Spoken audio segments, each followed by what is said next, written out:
एक मुख्यमंत्री ने लिखित में शिकायत की इनसे कि गलत तरीके से वोट चोरी हो रही है, नाम दिए, पते दिए, इंफॉर्मेशन दी, एविडेंस दिया। ये क्या कह रहे हैं कि ये जानकारी एक व्यक्तिगत जानकारी है। क्यों? रिश्ते की जानकारी है। ये क्या व्यक्तिगत है इसके अंदर?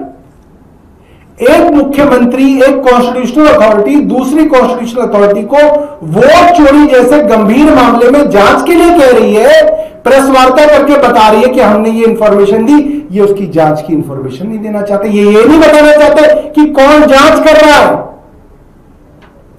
ये तो सबसे साधारण बात है। इसमें क्या पर्सनल इंफॉर्मेशन हो सकती है? इसमें क्या इंडिविजुअल इंफॉर्मेशन हो सकती है? यह भी सरकार नहीं बताएगी तो फिर आरटीआई में आप बताओगे क्या? फिर तो आरटीआई में कुछ भी नहीं बताओगे आप।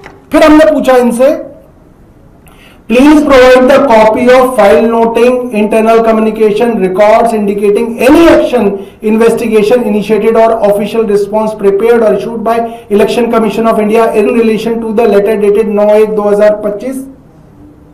इंफॉर्मेशन नहीं दी गई, दोबारा से कह दिया गया आरटीआई एक्ट सेक्शन 81J, मतलब ये एक व्यक्तिगत जानकारी है, हम नहीं देंगे। फिर हमने पूछा, please inform whether any FIR was filed in this connection.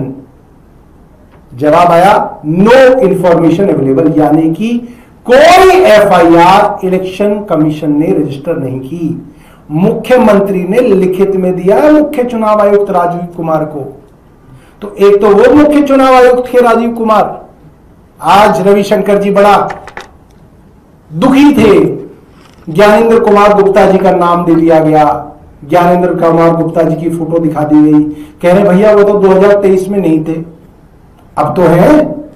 ये आरटीआई तो हमने ज्ञानेंद्र कुमार के दफ्तर से पूछा है, ये तो ज्ञानेंद्र कुमार गुप्ता के दफ्तर से आई है ये आरटीआई, जिसके अंदर वो छुप रहे हैं, भाग रहे हैं, दौड़ रहे हैं कि जवाब नहीं देंगे आरटीआई का। क्यों नहीं देंगे? चोरी छुपानी है, इसके अलावा और क्या हो सकता है? एक वो मुख्य चुनाव आयुक्त थे जिन्होंने जांच नहीं कराई, एक ये मुख्य चुनाव आयुक्त है जो उस जांच की जानकारी देने से भाग रहे हैं। तो दोनों की जो भूमिका है संदिग्ध है। उस समय के राजीव कुमार और इस समय के ज्ञानेंद्र कुमार गुप्ता, दोनों मुख्य चुनाव आयुक्तों की भूमिका संदिग्ध है। और ये बात मैं बहुत जिम्मेदारी से कह रहा हूं।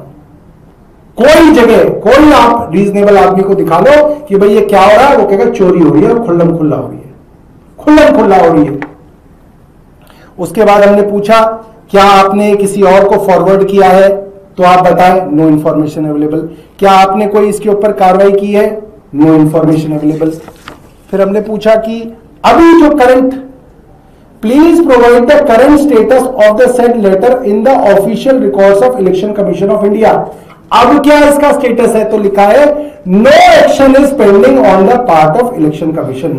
तो मतलब फाइल बंद हो गई, बिना कुछ करे ही फाइल बंद हो गई। आप सोचिए, एक ऑर्गेनाइज्ड रैकेट है, एक पूरा का पूरा ऑर्गेनाइज तरीके से इस लोकतंत्र की लूट हो रही है। लोग लाइनों में लग के वोट डाल रहे हैं, सोच रहे अपनी सरकार बनाएंगे, सरकार इनके हिसाब से बनाई जा रही है। उसको पकड़ा गया, सबूतों के हिसाब से इनको दे दिया गया। ये कार्रवाई, इन्होंने इन्वेस्टिगेशन ही नहीं कराई। इन्वेस्टिगेशन कराते तो इनके लोग पकड़े जाते।